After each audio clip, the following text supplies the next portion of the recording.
What's up you guys, Mo Awesome from Awesome MTB and welcome to the Awesome MTB Ultimate XC Bike Shootout.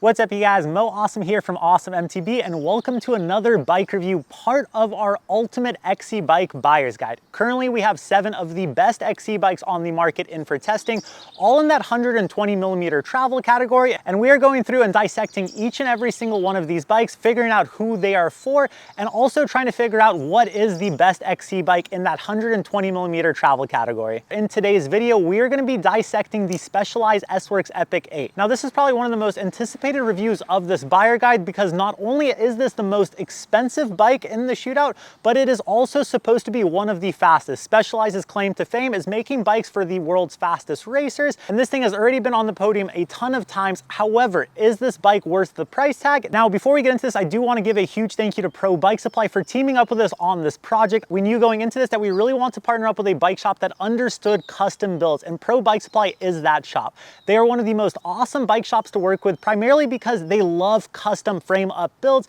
They have a ton of awesome brands to choose from, and they go above and beyond trying to make sure that your dream build happens at an amazing price with amazing customer service backing it. On top of that, all of their bikes are assembled by professional bike mechanics, so you can rest assured that when your bike arrives to you, it's going to be assembled 100% to your specs. Once again, you guys, the customer service is top notch, second to none.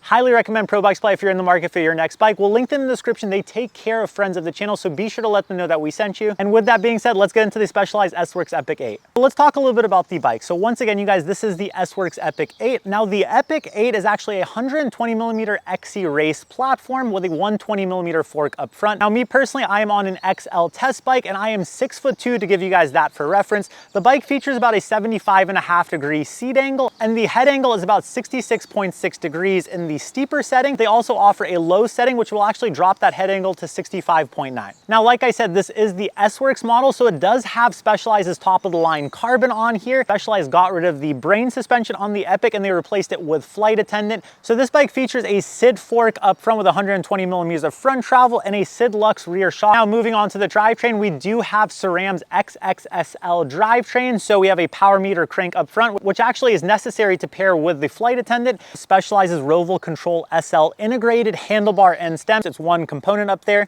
For brakes, SRAM's 4-piston SRAM level ultimate brakes, and these things have been awesome stopping power wise. For RockShox Reverb AXS system on here, and we do have Specialized S-Works saddle as well with carbon rails. Now for wheels and tires, we actually have Specialized's Roval Control SL wheel sets on here, and for tires we have a Fast Track up front in the T7 and we have a Renegade in the rear in the T5. Now the Epic 8 does have room for 2 water bottles, and on top of that it also has internal frame storage. I will say this, out of all of the internal frame storage option I've tried, the new SWAP 4.0 system is probably the simplest and also the most precise. Now suspension wise, the Epic 8 is a single pivot suspension design with flex stays, similar to the Yeti ASR as well as the Cannondale Scalpel. Now the S-Works build is very lightweight. This is a size extra large and it is coming in at 24.23 pounds, which once again is insane for an extra large bike with Flight Attendant and internal frame storage. All right, now that we've broken down the test bike, let's go hit the trails really quick so you guys can see this thing out on the trails, and then we'll get back to the final review.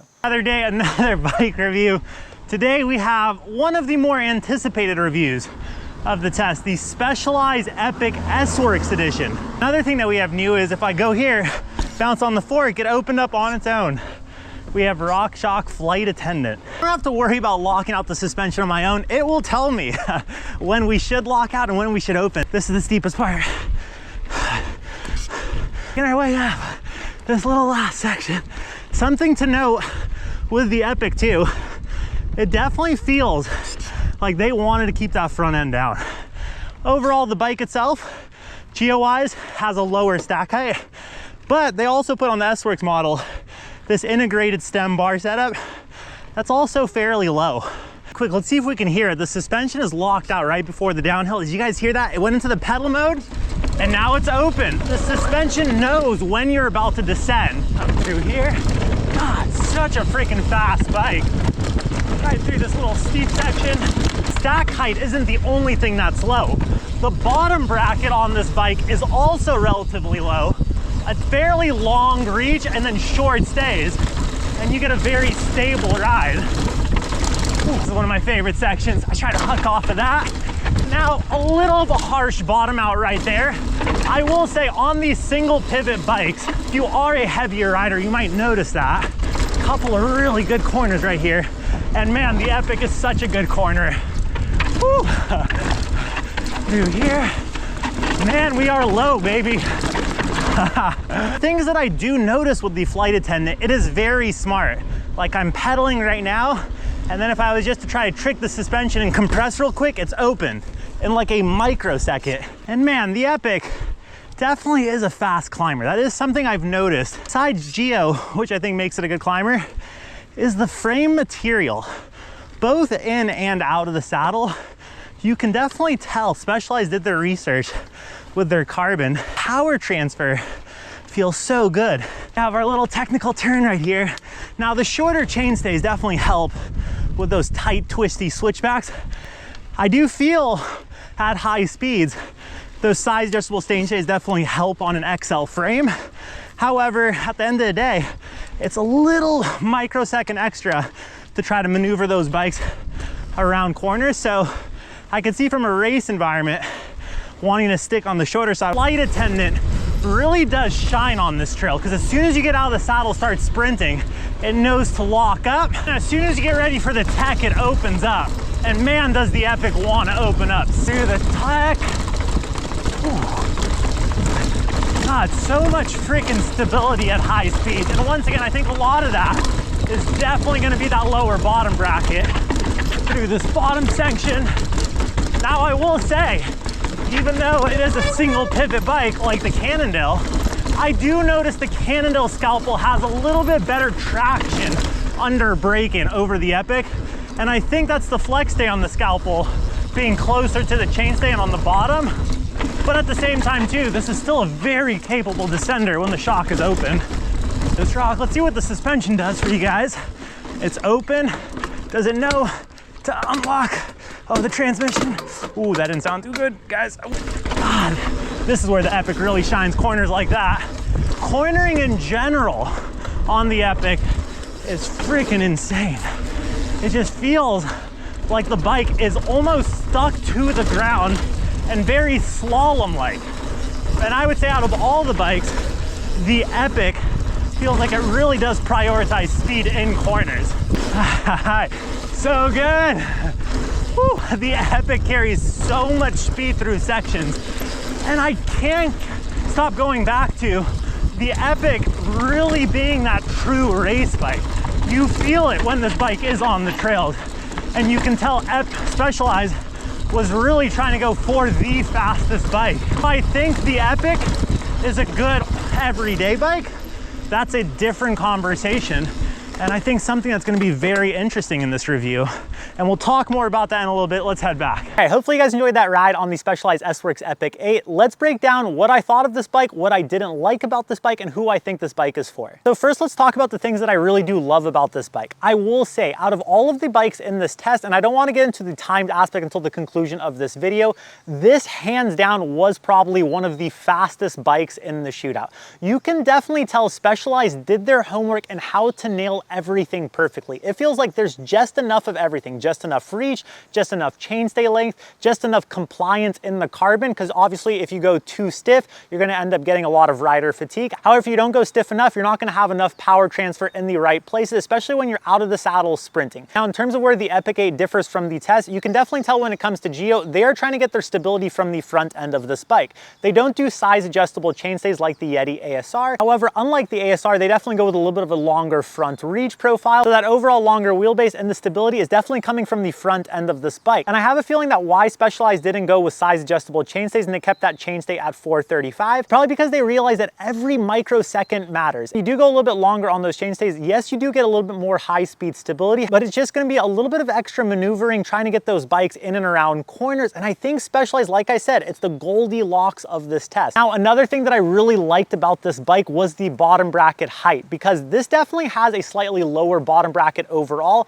Like I said, that lower overall bottom bracket height definitely gives you an insane amount of confidence both in and out of corners, and I definitely felt the most slalom-like on this bike out of the test. In terms of climbing performance, while there is a decent amount of anti-squat built into this bike and it does well out of the saddle when the shock is open, I did notice a little bit more significant pedal bob from this as well as the Yeti ASR, which are both single pivot bikes. I feel like both of those bikes definitely have a little bit more of an active initial stroke in comparison to some other bikes in this test, especially when the shock is open. However, that wasn't a deal breaker because, like I said, it's still a great pedaler and we do have Flight Attendant. Flight Attendant is going to completely transform XC bikes because, like I said, this bike, when the shock is open, you definitely notice a little bit more of an active suspension feel. However, when it's paired with Flight Attendant, not only is this bike so light and also very capable in terms of suspension feel, but when you get out of the saddle and you really start to put the power down and it recognizes that through the power meter, the bike automatically goes into locked mode and you get a very capable XC bike in terms of pedaling. This thing is a monster out of the saddle when that shock is locked out. Now, for the things that I don't really like about the S-Works Epic 8, in terms of the stem handlebar setup, I definitely think these were probably some of the more uncomfortable bar setups in the test for me personally.